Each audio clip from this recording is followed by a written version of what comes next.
Greetings, listeners. You're here for another edition of the Analyzation Hour. I'm your host, Jacob Del Priore. Now, today's subject is going to be on Stephen King, and I'm sure you've all heard of Stephen King. Great author, great horror fiction guy. But what I bet you didn't know about Stephen King is how he used the common fears of the general public to fuel the horror in his works. Now, to start off this analyzation, we're going to look at Stephen King's works during the Cold War era, such as Needful Things and the Tommyknockers. The plot of Needful Things revolves around the antagonist, a mysterious salesman who exploits the lack of trust that exists in the small town of Derry, Maine. He gives different town members items of high personal value, only asking for one favor in return. However, these favors end up causing town-wide crime sprees before the community can finally band together and get rid of the mysterious salesman. In The Tommyknockers, a similarly distrustful town discovers an old alien spacecraft in the woods. After people start acting a little crazy, no one knows who to trust. Now, these books were written during the Cold War, which was a time of fear and distrust, perfect for writing horror novels. Because of the fear of domestic communism, no one could really trust each other, and neighbors would sometimes turn against each other, which is exactly what happened in both these novels, showing how Stephen King harnesses the fears of the general public. Stephen, how do you come up with your horror novels? Well, I'll tell you, Pete. What you really need is just a simple, ordinary idea. Take the Tommyknockers, for example. It's just a fallen spaceship in the woods of a small town. You can't really do much from there. So what you have to do is relate it to the reader.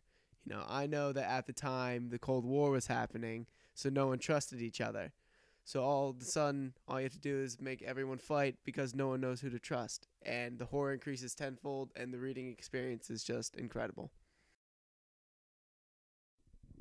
Having a communist for a neighbor wasn't the biggest concern for the American populace at the time. What people were really uneasy about was having a communistic government.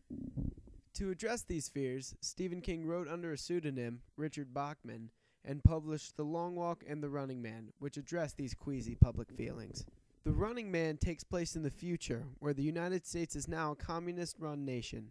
The main character takes up a challenge to be the Running Man, a man being chased by the world's best bounty hunters, all for public entertainment.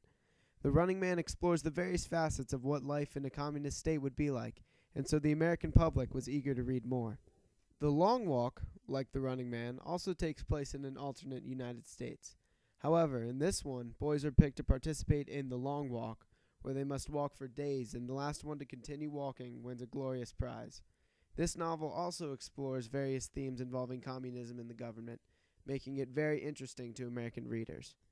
The final fear of the Cold War was that of an imminent nuclear holocaust. Everyone knew that the world powers of the time could destroy each other with the push of a button, but no one knew what would happen next. So naturally, Mr. King had to write about this, and his vision of a post-apocalyptic world comes to life in The Stand.